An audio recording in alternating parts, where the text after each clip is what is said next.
Every time you say yes to some low-value task, you're basically saying no for your next promotion.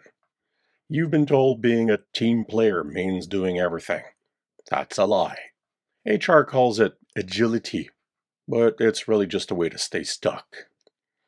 There's one single shift in your thinking that separates you from the workers, drowning in Slack notifications, from the people who actually run the place. I remember staying until 8 p.m. for 3 weeks straight. I had to finish this slide deck for a top priority meeting. It got cancelled in 5 minutes. I thought I was important. I wasn't. I was just convenient. If you accept every bad request without a fight, you're not showing you're good at your job. You're showing you don't have a plan. You're becoming the person they use for busy work. That's why they'll never put you in leadership. That's where the real work happens. You lose 23 minutes of focus every time a quick question hits your inbox. That's a tax on your attention. Being the go-to person is just a polite way of saying you're the company's dumping ground. The average worker is distracted every 3 to 11 minutes.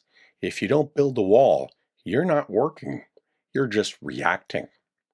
I once saw a director reject a CEO's emergency project. He didn't get fired. He got a seat at the strategy table. He valued his time more than the CEO's random idea. Multitasking isn't a skill. It's a 40% drop in what you can get done. You're making yourself 40% slower just to look busy.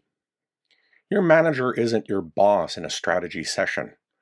They're someone who hands out resources. Start acting like the asset, not the admin.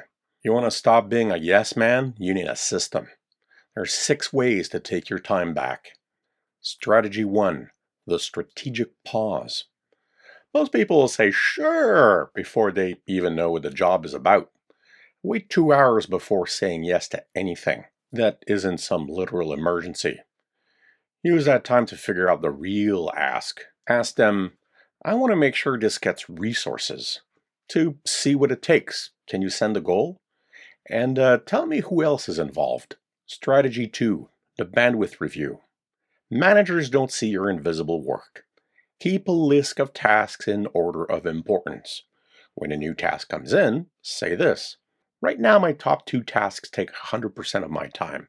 If we put this new one at number 1, the other one will be late by 2 weeks. Are you okay with that?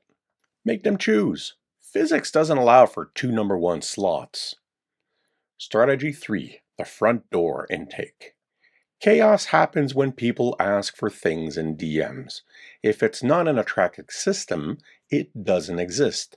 If a task isn't worth 3 minutes for them to write, it's not worth 3 hours of your time to do.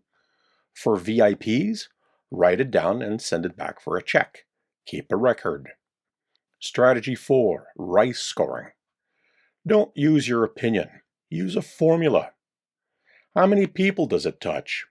How much does it help our goal? How sure are we this works? How many weeks will it take? If the score is 45 and your cutoff is 120, you pass. Strategy 5, the deep work sanctuary. Your brain is a battery that leaks 20% every time you switch tasks. Block out deep hours for real work. Turn off your notifications. If you reply to a quick question during that time, you've told the world that your boundaries don't matter. Strategy 6, the language of risk. Executives don't care if you're tired. They care about the company's money. Don't say, I'm stressed. Say, the project is at risk. Use words like risk and cost. Tell them, if I take this on, we risk being late. That launch brings in $2 million. We should hire someone else or wait. Mastering this doesn't make you a no man. It makes you a precision tool. Your colleagues are staying until 9 p.m. You're hitting your goals by 4 p.m. That's why you're the strategist, and they're just the peons.